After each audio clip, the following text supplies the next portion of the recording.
Good morning, everybody. Romel Santiago here once again. So, in the last video, we talked about the stages of change as a very, very broad overview. Remember, it's pre-contemplation, contemplation, preparation, action, maintenance, and relapse or review.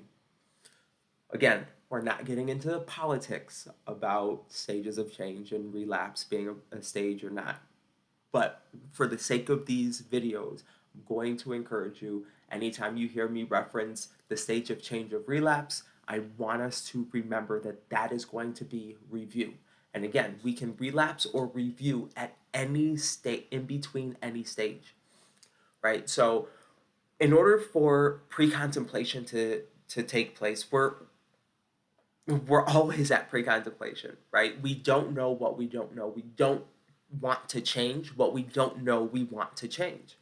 So, when something begins coming onto our radar, that's when we begin thinking about it.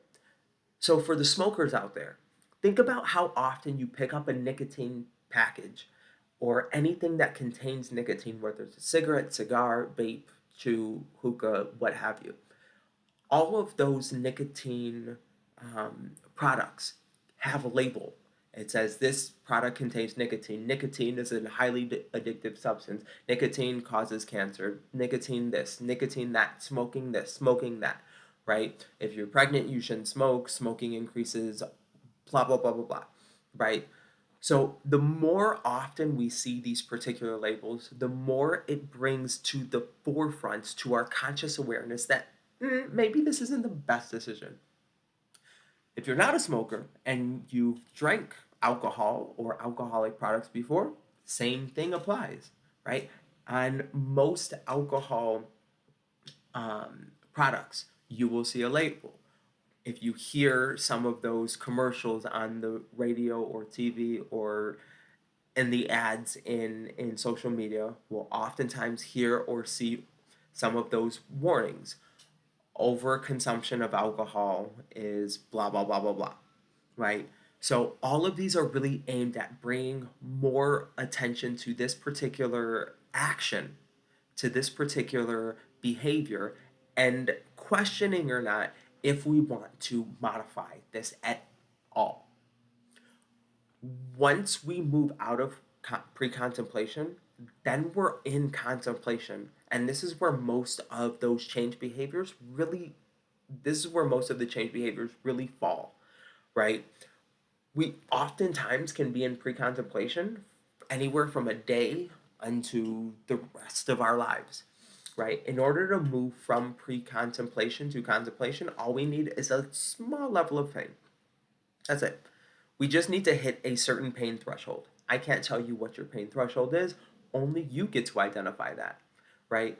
But nobody makes a change because there's nothing better to do, right? We like the behaviors that we're engaging in because they serve a purpose.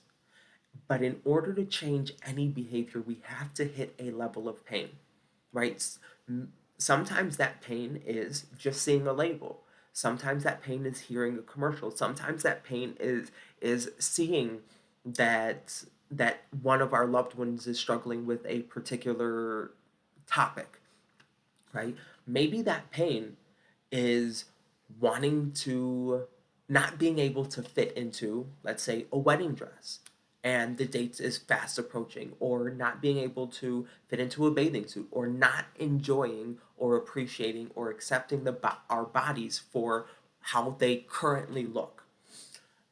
Maybe that pain is us running for the bus to catch the bus and we collapse on the concrete half a block down because we just can't breathe, right? That pain has to be specific to you.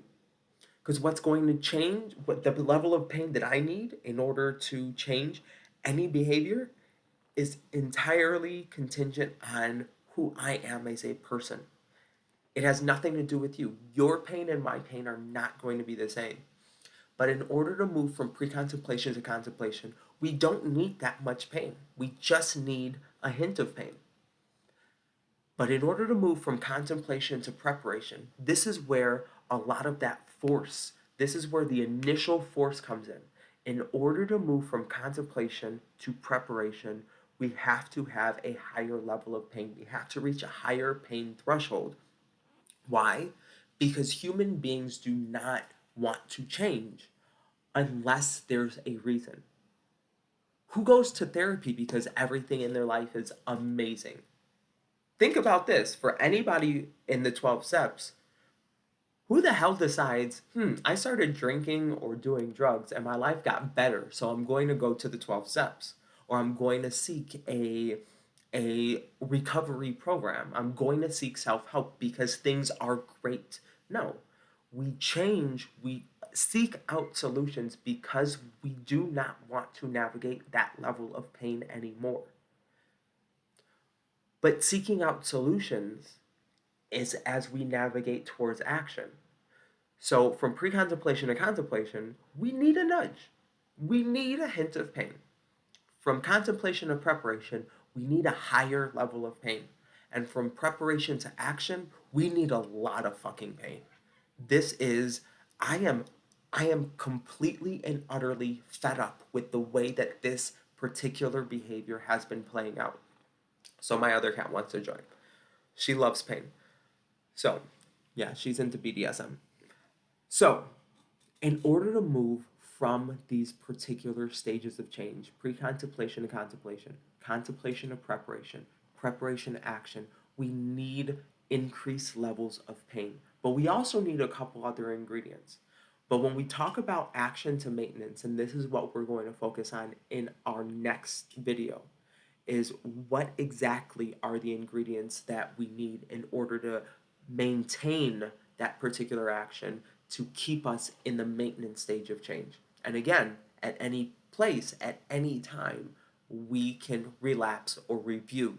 Is this particular is this particular change actually serving me? Is this something I want to continue?